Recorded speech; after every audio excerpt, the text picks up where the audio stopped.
when we face chronic stress and things happening all the time, what happens is our cortisol level doesn't go back down. And the problem with that is that cortisol actually affects our ability to think rationally. It affects the PFC part of our brain, that brain CEO. And so we don't necessarily have the same reasoning skills or the same response skills that we would have under other circumstances. And in those situations, what you're going to get then is a lot more reaction and a lot less rational response. And so if we are in a workplace where there's a significant amount of consistent ongoing stress, you're going to see more flare-ups from people, more fight or flight responses from people than you would in an environment where there's a lot of psychological safety and a lower level of stress, which means our skill set and our ability to handle that for ourselves and for other people becomes really important.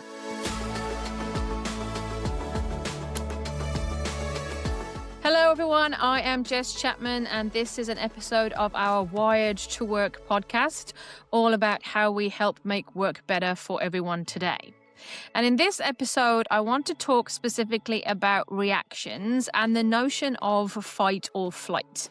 Now, you've probably heard that term before. It was first coined or used by Walter Cannon back in 1915, so it's been around for a while. And since then, it's entered our vocabulary when we tend to talk about people having significant reactions to life events. And so you might be thinking, well, okay, Jess, if it's been around that long, we all know about it. Why are you wanting to talk about it in a podcast episode for Wired to Work today?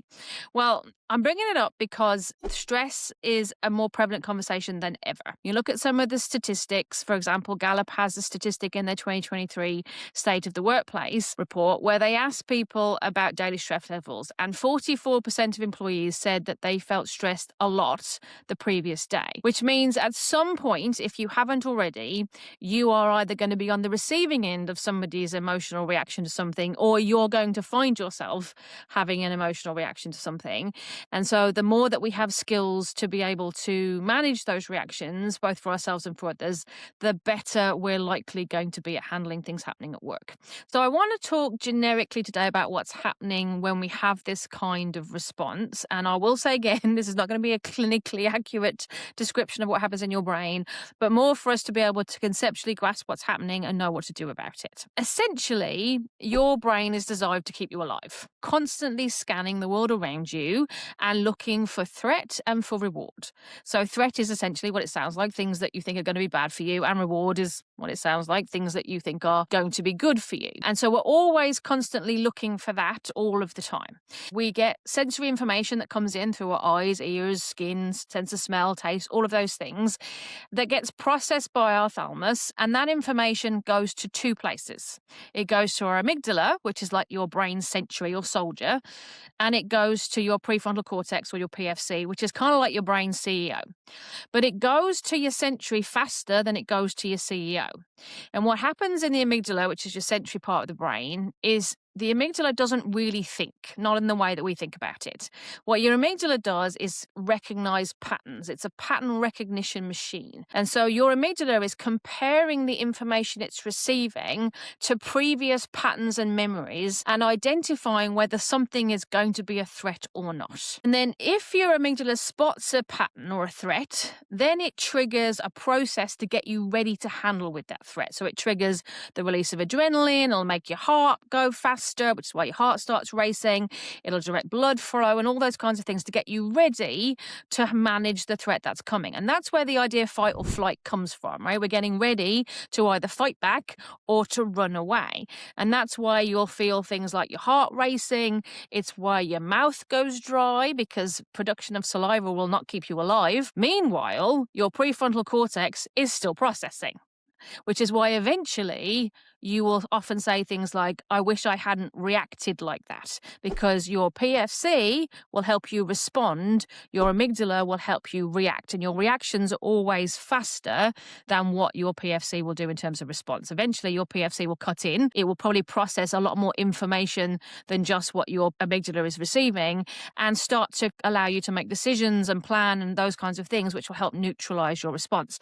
But your amygdala is way faster, and so your reaction will happen faster than your response. And so then we end up with kind of those four areas that we're talking about. And you're thinking 4, when did 4 come in? So actually we talk about flight or fight, but nowadays we actually talk about fight, flight, freeze, and flock. I'm going to be careful how I say all of those on the podcast today.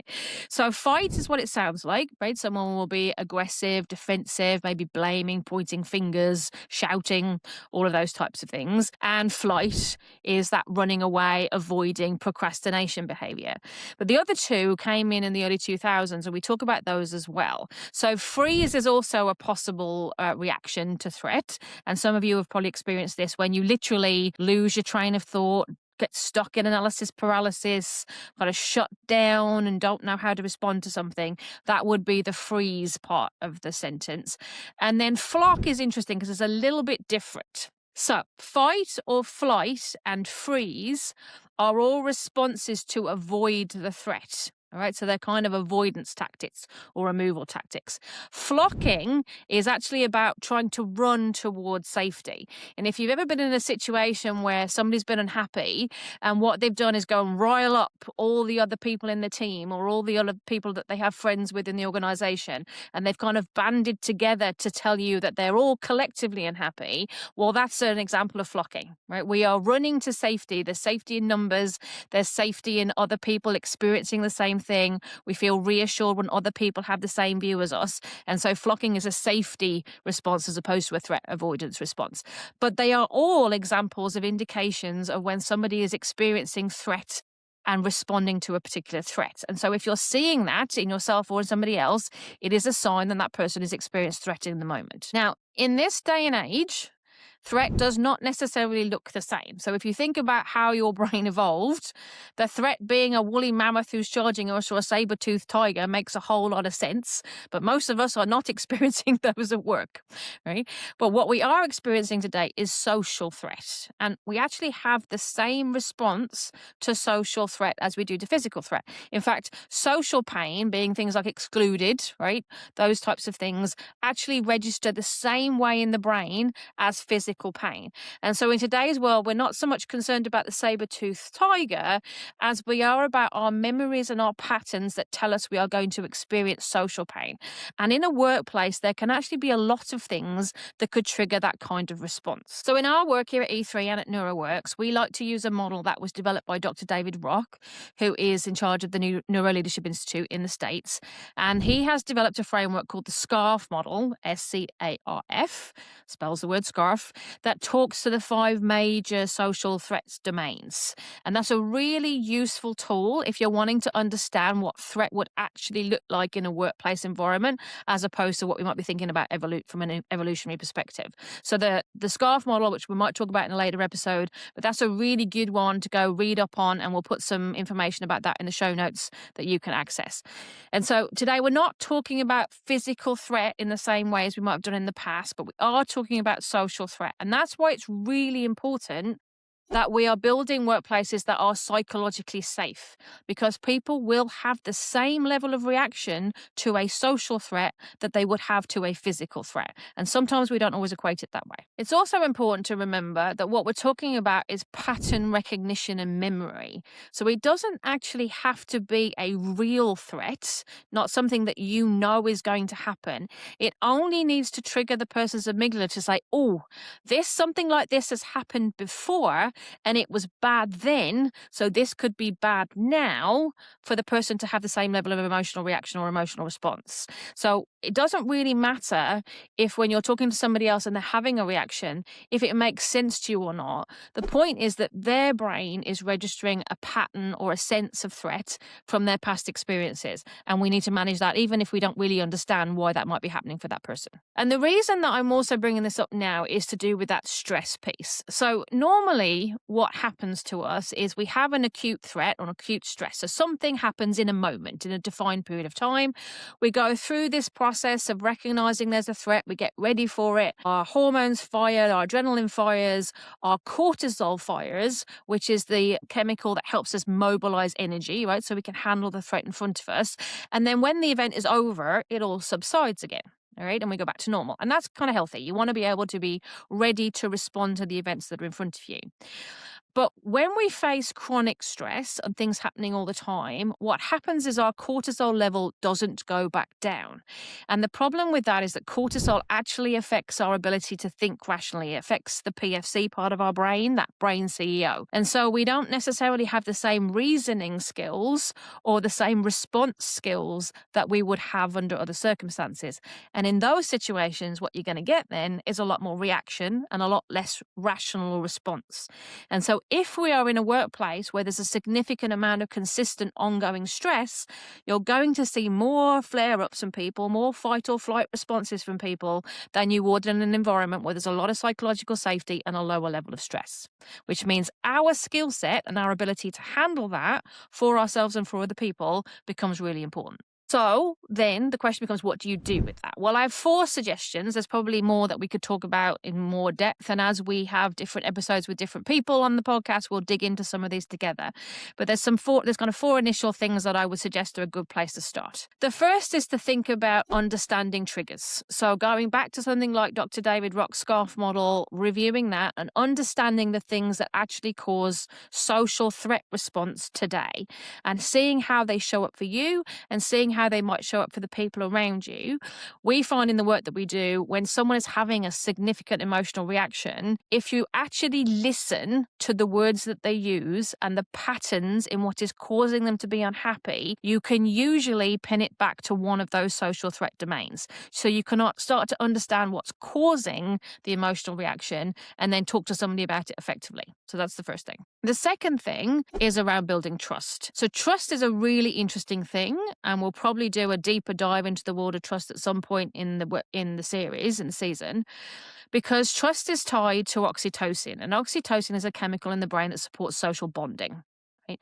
What's really interesting about trust is if I trust you, if I feel connected to you, if there is that social touch point between us, and I believe that you and I have a strong relationship, then when I have a perceived threat, my actual response or reaction is lower. It's not as high as it would be under the circumstances. So if you have a very good trusting relationship with somebody, then you can have situations with them that might trigger those social threat responses, but they aren't going to respond in the same way or to the same degree. And so for leaders and team members, this is particularly important. If you can build those great trusting relationships with somebody, it means you can go through much more difficult, much more stressful territory together, not having the same level of emotional reaction or emotional response.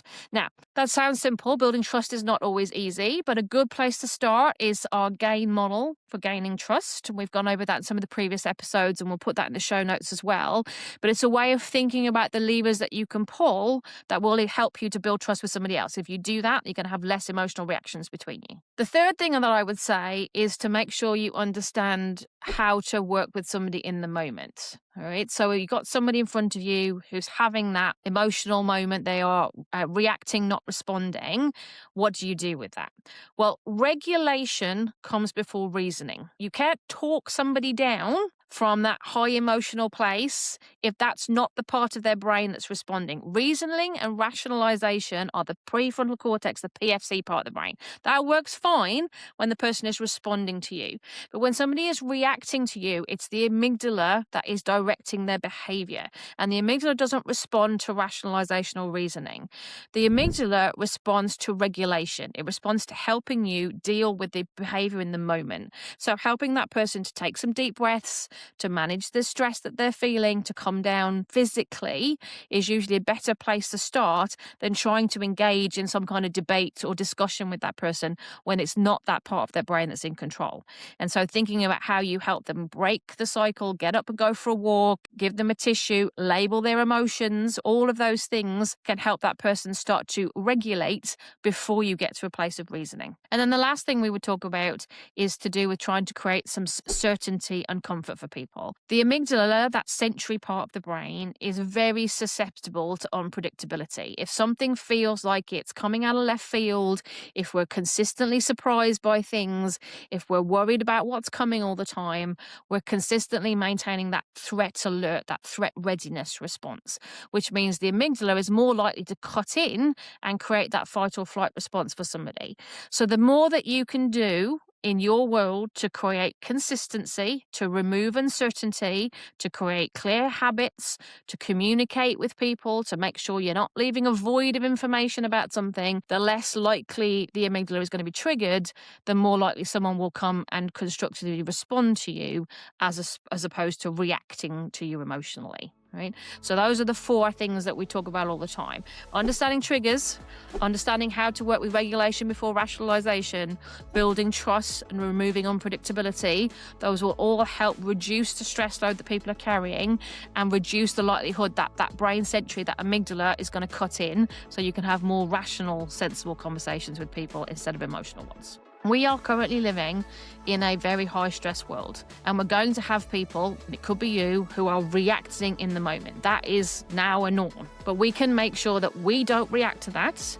We can make sure that we're building an environment that helps to minimize that, and we can make sure that we as teammates and leaders have the skills to help manage those moments when they do happen, so that we build trust and not reduce it. So that's a wrap for today. Thank you very much for joining in. And if you liked our conversation today, please do like and subscribe. You can find us on Apple, Spotify, and YouTube. You can also check out our websites, e3.ca and neuroworks.ca, for more information about what we do in the wonderful world of work. So thanks again for joining in, and I look forward to seeing you on another episode.